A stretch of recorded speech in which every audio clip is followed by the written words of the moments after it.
Hello traders, स्वागत है आप सभी का लर्न फ्लो ट्रेडिंग के यूट्यूब चैनल पर। और आज की वीडियो में हम देखने वाले कुछ ऐसे स्टॉक्स जिनमें हम कल ट्रेड्स बना सकते हैं और साथ में इंडेक्स में क्या हो सकता है वो भी हम डिस्कस करेंगे। तो जैसा कि आज आपने देखा ही होगा, रिलायंस ने बहुत ही तगड़ा फॉल दिया है। हम रिलायंस में शॉर्ट पे थे। अगर आप हमारे व्हाट्सएप ग्रुप पे अभी भी कनेक्टेड नहीं है तो कनेक्टेड रह सकते हैं। हमारा लिंक आपको डिस्क्रिप्शन में मिल जाएगा। वहाँ पे हमने अपना पोजीशन अपडेट शेयर किया था। हम डेली बेसिस पे अपना पोजीशन अपडेट शेयर करते रहते हैं। तो व्हाट्सएप ग्रुप पे आप अगर ज्वाइन करना चाहें तो कर सकते हैं। तो जिस तरह से हमने यहाँ पे ऑलरेडी इस एरिया पे लगभग शॉर्ट कर दिया था और उसके बाद ये तेज़ी से फॉल देते हुए नीचे की तरफ आया है और अभी भी इसमें और भी ज़्यादा फॉल देखने का मुझे चांसेस दिख रहा है। लगभग इस एरिया तक ना, मतलब 1.5% का और भी फॉल मुझे दिख रहा है इसमें। तो कल अगर रिलायंस इसी एरिया के आसपास खुलता है, यानी कि 0.2-0.3% इसी के आसपास खुलता है, तो आप अगेन यहाँ पे शॉर्ट बिल्ड कर सकते हैं विथ 0.5% एसएल के साथ। आप 1.5% का टारगेट प्लान कर सकते हैं। रही बात बैंक निफ्टी की, तो बैंक निफ्टी भी अगर आप देखेंगे तो ग्रेजुअली नीचे की तरफ आते जा रहा है। और मैंने आपको कल के वीडियो में ही बता दिया था कि इसके बीच में मार्केट साइडवेज रहने वाला है। मार्केट आज भी दोबारा से जब इस एरिया पे खुला था, यहाँ से रेजिस्टेंस लिया जो कि पहले सपोर्ट एरिया था। इसको हम लोग कहते हैं चेंज इन पोलैरिटी।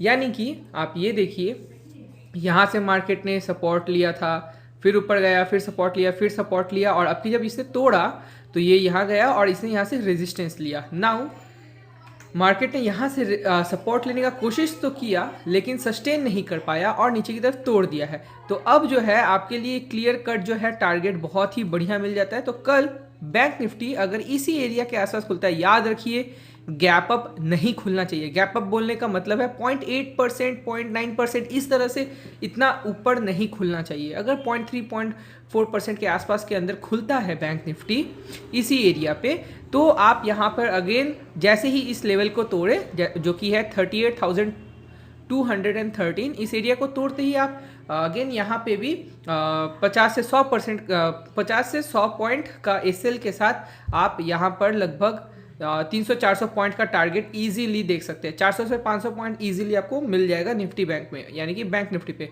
चलिए निफ्टी की ओर चलते हैं।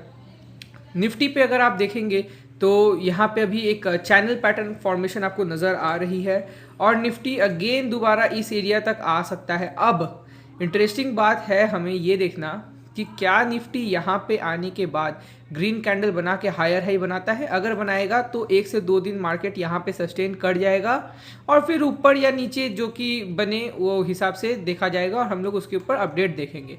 बट अगर कल मार्केट इसी एरिया के आसपास खुलता है और शार्प यहाँ पे इसको तोड़ता है, यानी कि ये जो ट्रेंड लाइन है इसको अगर ये तोड़ देता है, यानी कि 17,900 के नीचे फिर आपको एक शार्प फॉल देखने मिलेगा 17,800 का, मतलब 100 पॉइंट का एक शार्प फॉल देखने मिलेगा। और अगर इस लेवल को भी तोड़ देता है तो एक बहुत ही बढ़िया आपको फॉल देखने को मिल सकता है जो कि 17,600 तक का है। ठीक है, क्या ये कल ही इतना बड़ा फॉल दे सकता है? देखिए ये बोलना काफ़ी डिफिकल्ट है, लेकिन हाँ अगर मार्केट में कुछ न्यूज़ रहा या बियरिशनेस जो कि अभी है ऑलरेडी, अगर ये इस एरिया को तोड़ देता है तो बिल्कुल ये पॉसिबल है 1 या 2 दिन के अंदर ये इतना ज़रूर नीचे आ जाएगा, प्रोवाइडेड जबकि ये वो ट्रेंड लाइन को तोड़ सके। अब चलिए हम लोग स्टॉक्स की तरफ चलते हैं और देखते हैं कौन से ऐसे हैं स्टॉक्स जिसमें हम आप कल के लिए ट्रेड बना सकते हैं।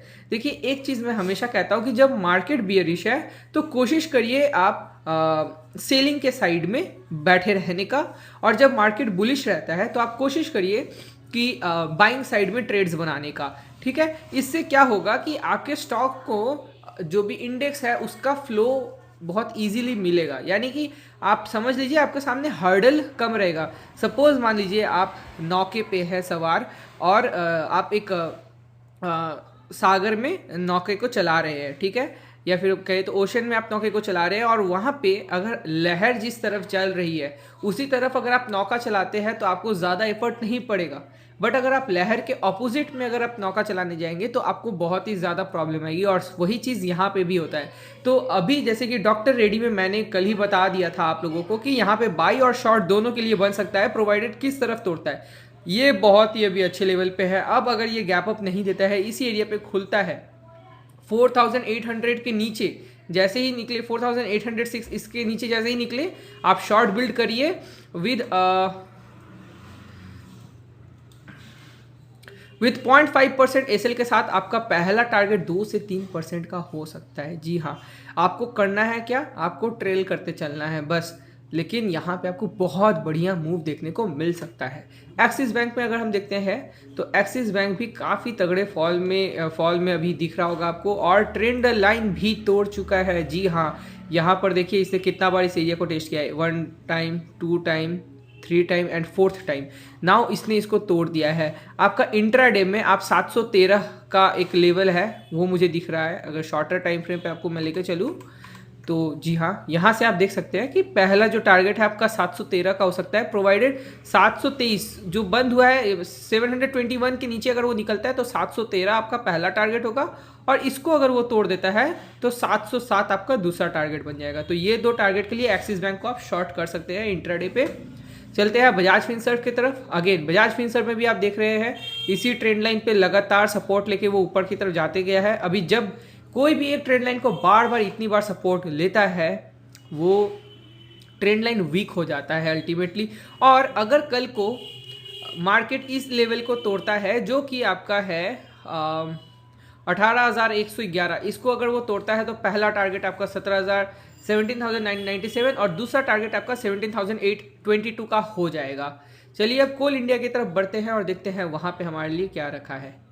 कोल इंडिया में अगर आप देखेंगे ये जैसे कि मैंने ऑलरेडी आपको बता दिया था, ये शॉर्टर टाइम फ्रेम में डाउन ट्रेंड में बन चुका है। डाउन ट्रेंड का मतलब क्या होता है, देखिए हायर हाई लोअर लो बनाते जा रहा है, ठीक है, तो इसको डाउन ट्रेंड कहा जाता है। और उसके बाद ये इसी जगह पे थोड़ा सा टाइम स्पेंड किया, दोबारा से फॉल लगाया, और अब इसके लिए जो नेक्स्ट टारगेट है ना वो ये एरिया है विच इज़ 153।